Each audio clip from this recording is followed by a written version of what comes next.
2019년도, 2020년도, 2021년도 분양 물량이 계속해서 늘어나는 그림이기 때문에 시공사는 물론이거니와 건자재 업체들도 충분히 실적 수혜가 있을 것 같고, 결국엔 건설주가 실적 뒷받침도 중요하지만 정책적인 모멘텀도 상당히 중요한 섹터이기 때문에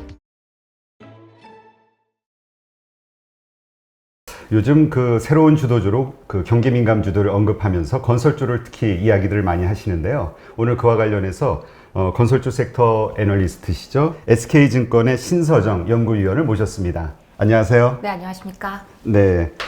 일단 요즘 뭐 건설주들 뭐 좋잖아요. 상황들이. 이게 이제 새로운 주도주로 떠오를 것인가, 이거에 대한 화두를 가지고 일단 시작을 하는데요. GS건설, 현대건설 등 이제 3월부터 대형건설사 중심으로 많이 올라오고 있잖아요. 네. 그러다 보니까 이 가장 기본적인 모멘텀은 주택 공급이 이제 늘어나는 거냐, 이거에 대한 것인 것 같은데, 네. 이게 단지 기대감인지 팩트인지 이게 좀 궁금하거든요. 일단 결론부터 말씀을 드린다면 팩트입니다. 주택 공급 확실히 늘어나는 그림이고요. 일단 작년 말부터 주가 흐름을 쭉 정리를 좀 해보자면, 작년 말, 올해 초 변창흠 국토부 장관의 주택 공급 확대 기대책이랑 맞물리면서 건설주가 한번 랠리를 보이다가 2월 4일에 대책이 발표되면서 공공주도에 대한 실망감, 그리고 약간 차익 실현에 대한 니즈가 높아지면서 주가가 소폭 하락을 했었고요. 다만 3월 달은 4월 7일에 재보궐선거가 있었기 때문에 이거에 대한 기대감으로 주가가 가고 있는 상황인데, 곧 발표될 대형사들의 실적도 나쁘지 않을 것 같고, 그 연말로 갈수록 오히려 이익률이 더 올라오는 그림이 연출될 것 같아요. 그래서 분양 물량 데이터로 증명되고 실적도 올라오게 된다라면 전반적으로 주가가 추가적으로 갈 수 있는 여지가 있어 보인다라고 판단을 하고 있습니다. 네, 그렇군요. 근데 이제 이번에 그 서울시장 결과, 그래서 오세훈 서울시장이 새로 당선이 되면서 부동산 정책이 기존하고는 좀 달라지는 거 아니냐, 변화되는 그 핵심이 무엇이냐, 이게 정말 우리 그 건설주가 상승하는데 모멘텀이 될 수 있냐, 이게 이제 좀 가장 궁금할 수 있거든요. 네. 좀 설명을 해주시죠. 오세훈 서울시장이 내걸었었던 공약 3가지 키워드를 좀 요약해서 말씀을 드린다면, 첫 번째 스피드 주택 공급, 두 번째로는 주택 공급 확대, 세 번째로는 민간이라는 키워드로 요약을 해볼 수 있을 것 같아요.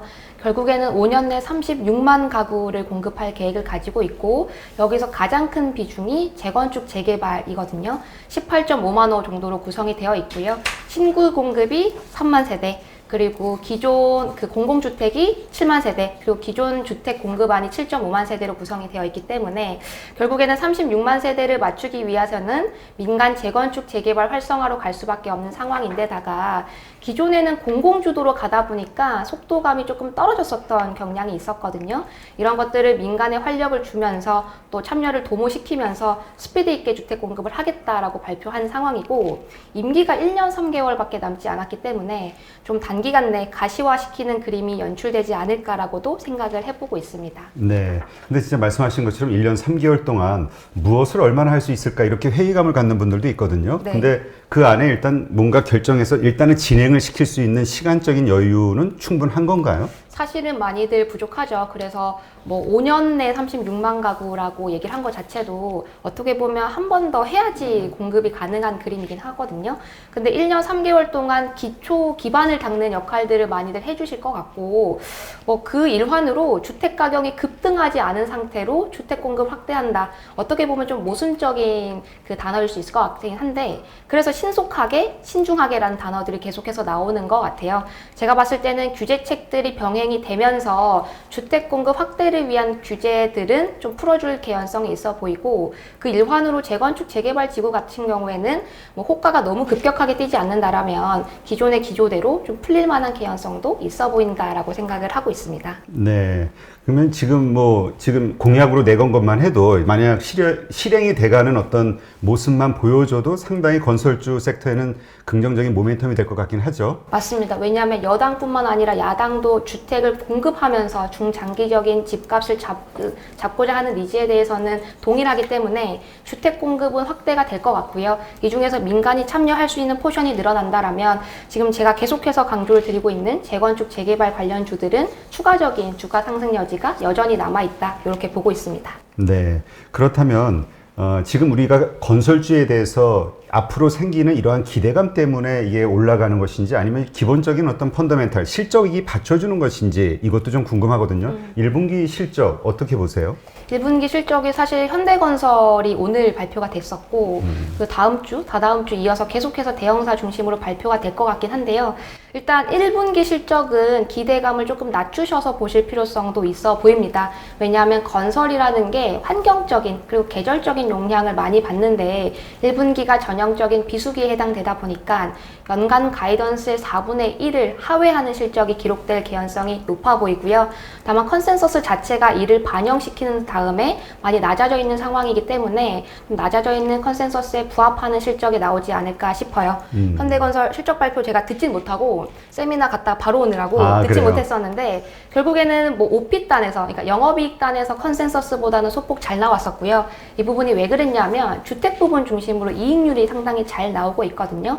앞으로 도급이라던가 그 단순히 뭐 정비 물량뿐만 아니라 자체 물량을 늘려가면서 혹은 레베뉴를 세워가면서 이익률이 늘어날 여지가 있어 보이기 때문에 주택 익스포저가 높은 종목들 중심으로 좀 접근을 하시는 게 맞으실 것 같습니다. 네.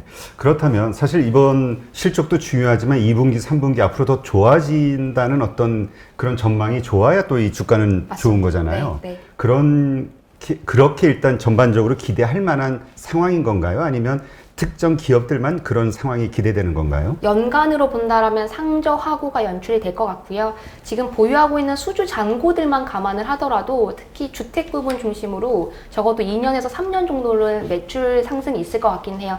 다만 DL-ENC라는 대형 종목이 있긴 한데 이 종목의 경우에는 2019년도, 2020년도의 분양이 좀 미진했었기 때문에 피어들 대비로 본다라면 탑라인이 감소할 여진이 있어 보이고요.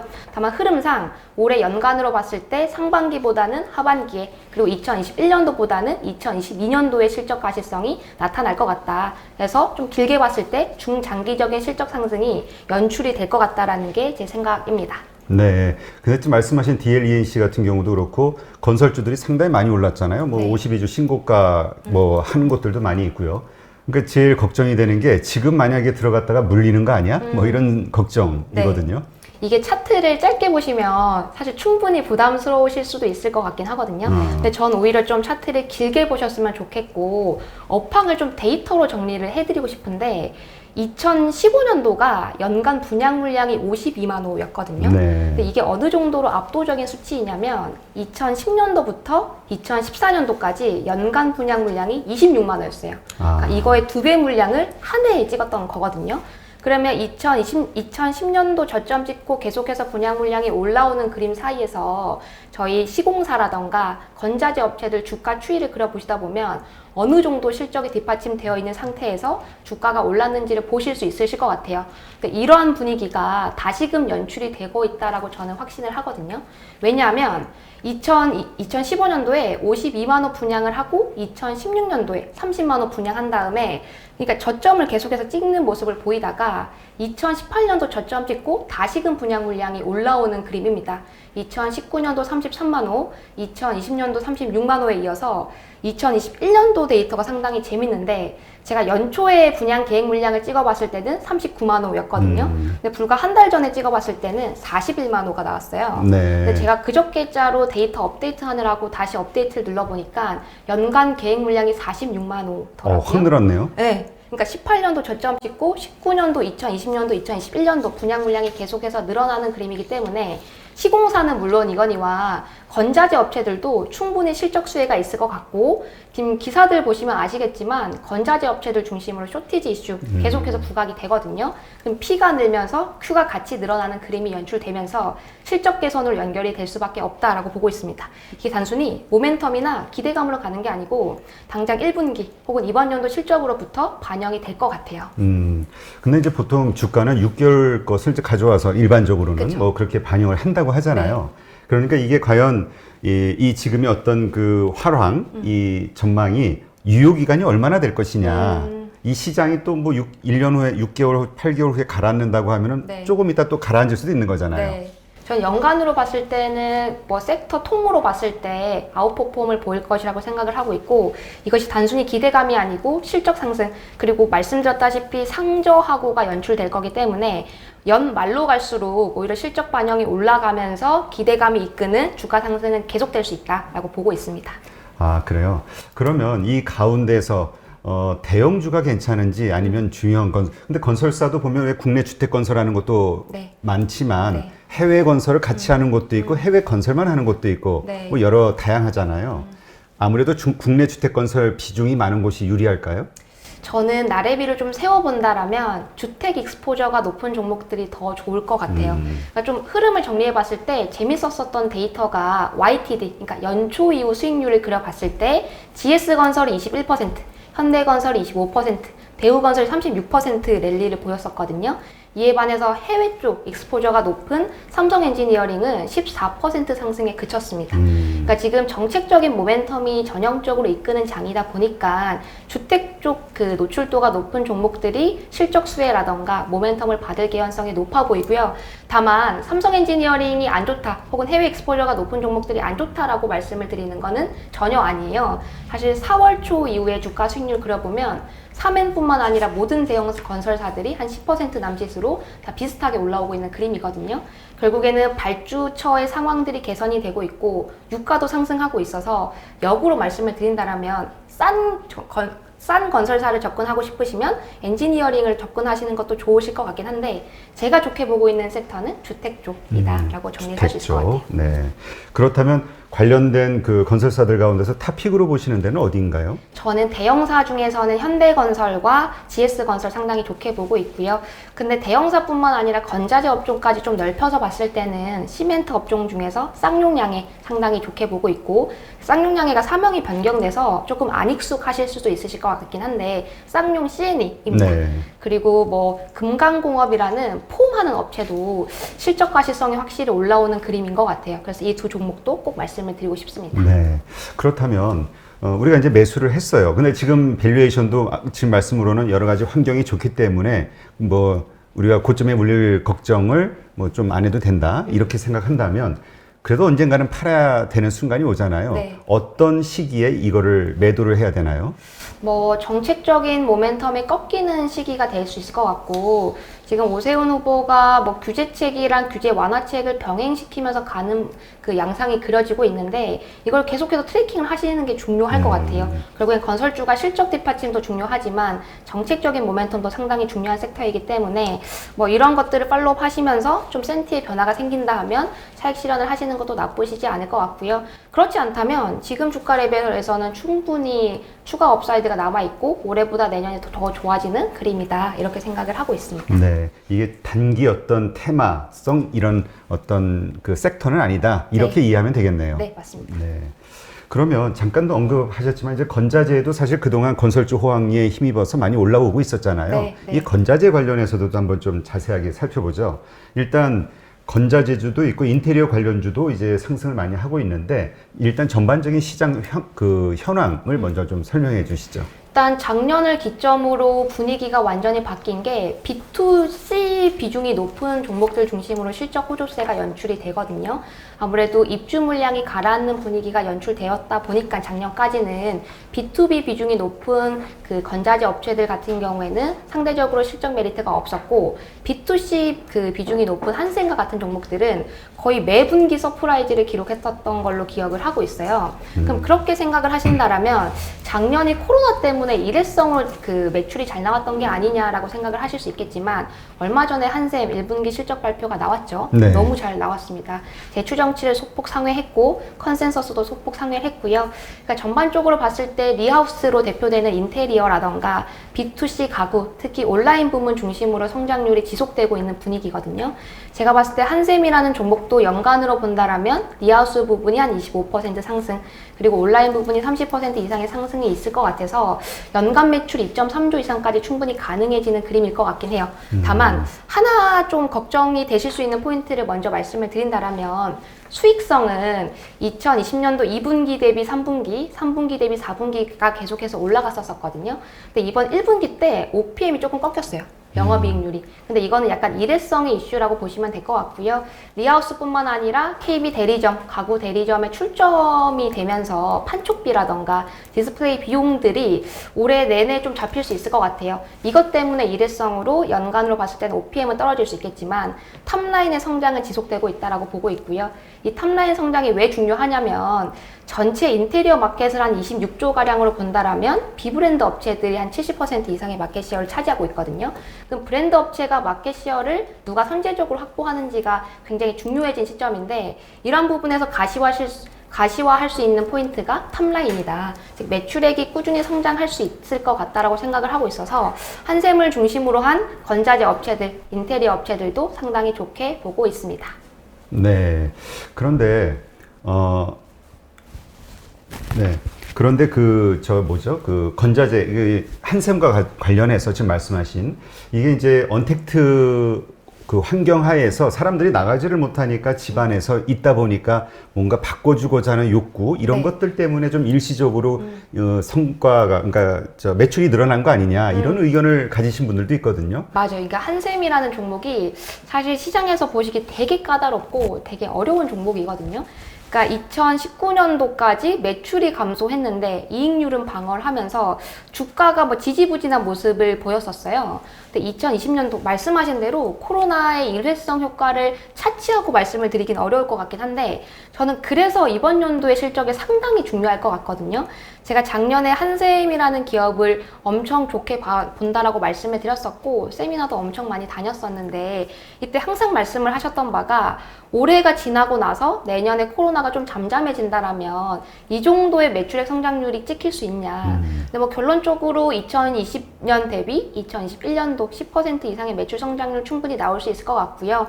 제가 하나 꼭 말씀드리고 싶은 게 과거에 한샘 실적은 가시성이 되게 높다라고들 많이들 생각을 하셨거든요.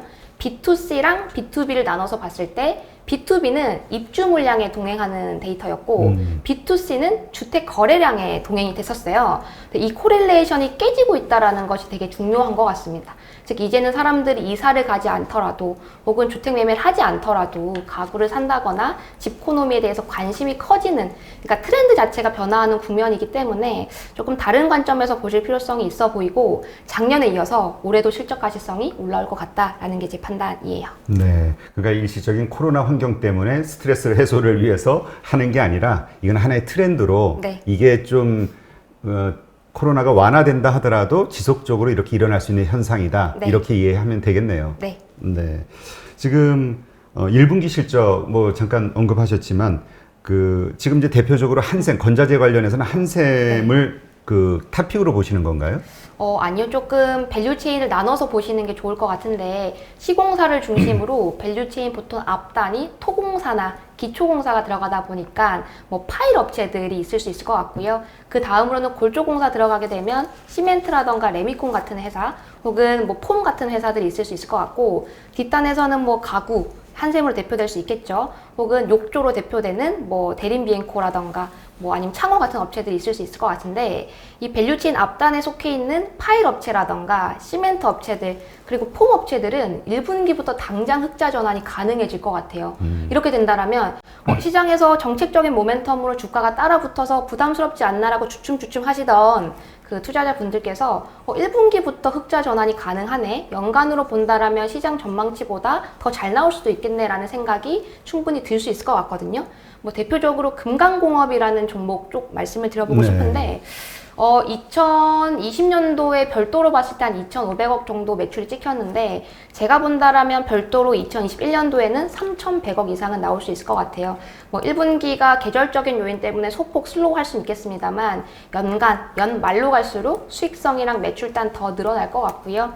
뭐 2020년도까지 적자였는데 당장 1분기부터 흑전이 가능해질 것 같고 파일 업체들 경우에도 지금 가격 상승과 관련된 뉴스 플로우들이 계속해서 나오고 있는 시점이죠.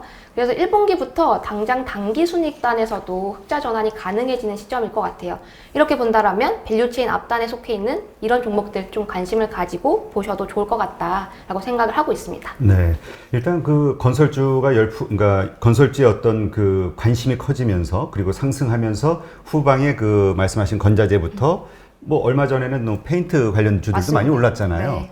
그러니까 우리가 좀 포커싱을 어떻게 좀 좁힐 필요가 있을까요? 아니면 오늘은 이번에는 이쪽 테마가 올랐으니까 다음에는 페인트죠. 그다음에 뭐 어떤 이런 식으로 좀 확장을 생각을 해봐야 될까요? 저는 좀 좋아하는 방식이 뭐냐면 근데 데이터 툴을 개인 투자자분들도 쓰실 수 있는지는 잘 모르겠지만 예를 들어서 주가 추이를 쭉 그려보고 혹은 멀티플 추이를 쭉 그려봤을 때 분명히 실적 수혜가 예상이 되는 가구 부분인데 혹은 건자재 부분인데 시장에서 인지도가 낮아서 아직 주가가 덜 오른 종목이 있거든요. 네. 거기에 대한 대표적인 예가 저는 금강공업이었어요.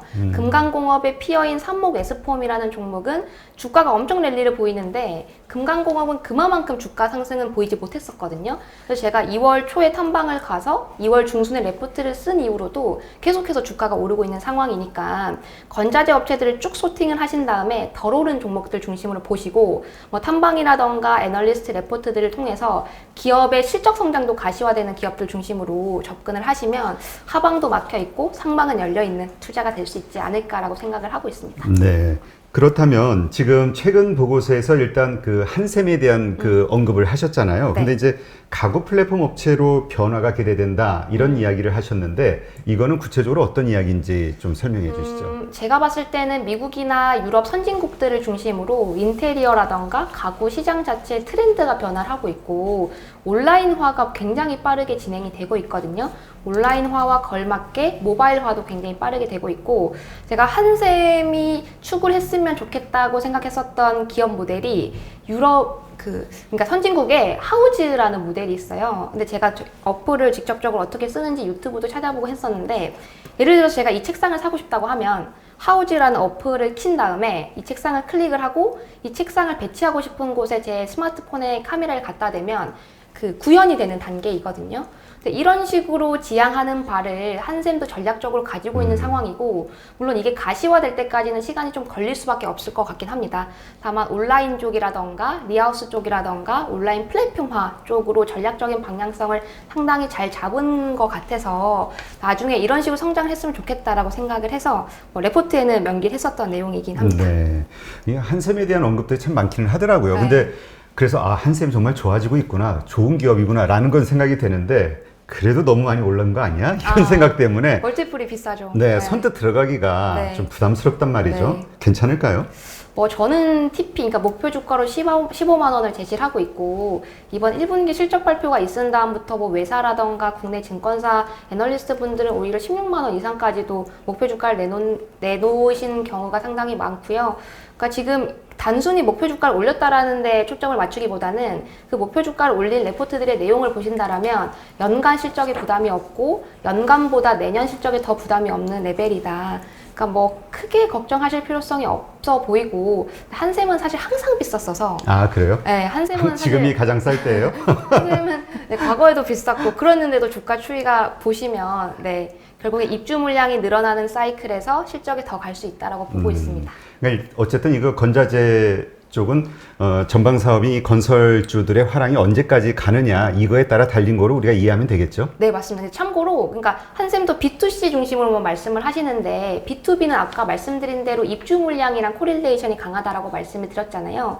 그러면 내후년 혹은 그 다음 년부터는 B2B 매출도 같이 올라오는 그림이에요. 그럼 B2C 올라가면서 B2B도 같이 올라간다. 그러니까 전방 산업이 지금 너무나도 좋아서 비싸다를 논하기에는 저는 너무 이르다라고 생각을 하고 있습니다. 네, 알겠습니다. 건설 쪽에 대한 이해가 조금 이렇게 그림이 그려지네요.